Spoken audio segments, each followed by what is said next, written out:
भारतीय जनता पक्ष, शिवसेना आणि आरपीआयचा आज जाहीरनामा प्रसिद्ध होणार आहे। जाहीरनाम्यातील इनसाइड स्टोरी लोकशाही मराठीच्या हाती लागली आहे। जाहीरनाम्यात महिला आणि युवकांसह पायाभूत सुविधा, लाडक्या बहिणींना आत्मनिर्भर बनवण्यासाठी 5 लाखांच्या बिनव्याजी कर्जाची तरतूद, यासोबतच युटिलिटी कॉरिडॉरसह मुंबईत सुरू असलेले सिमेंट कॉन्क्रीटचे सर्व रस्ते पूर्ण करण्यावर भर आहे। मुंबईला प्रदूषणापासून वाचवण्यासाठी तब्बल 17,000 कोटींचा निधी तसेच पर्यावरण प्राधिकरणाच्या स्थापनेचाही उल्लेख या जाहीरनाम्यात आहे।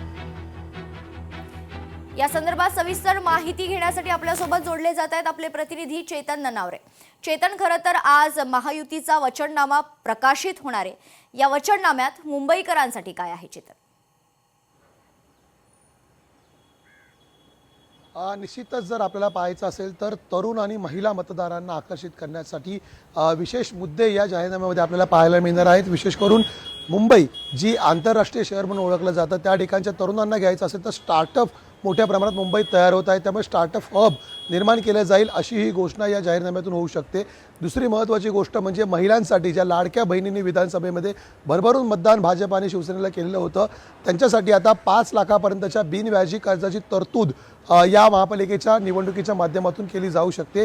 तिसरी महत्त्वाची गोष्ट जी वाहतूक कोंडी आहे ती तोडण्यासाठी आता एक कॉरिडॉरची नवीन घोषणा मुंबई महापालिकेच्या या निवडणुकीमध्ये भाजप शिवसेनेकडून केली जाऊ शकते। आणि सातत्याने ठाकरेंच्या भ्रष्टाचारावरती भाजप आरोप करत होतं, याच भ्रष्टाचाराच्या वरती आता पुढे एक तोडगा म्हणून सिमेंट कॉन्क्रीटचे रस्ते आहेत ते मोठ्या प्रमाणात तयार केले जातील, त्याची घोषणा होऊ शकते। आणि तिसरी महत्त्वाची गोष्ट म्हणजे AI आणि डिजिटल ॲपच्या माध्यमातून कुठेतरी भ्रष्टाचाराला रोख लावत डिजिटल जास्तीत जास्त काम करण्याचा प्रयास असेल, त्या संदर्भातील जे आश्वासन आहे ते आजच्या जाहीरनाम्यामध्ये पाहायला मिळू शकतं। त्यामुळे तरुण असतील, प्रौढ असतील आणि महिला असतील यांच्यासाठी वेगवेगळ्या गोष्टी या जाहीरनाम्यामध्ये समाविष्ट करण्यात आल्याची माहिती सूत्रांनी दिलेली आहे। निश्चित धन्यवाद चेतन, आपण दिलेल्या सविस्तर माहितीसाठी।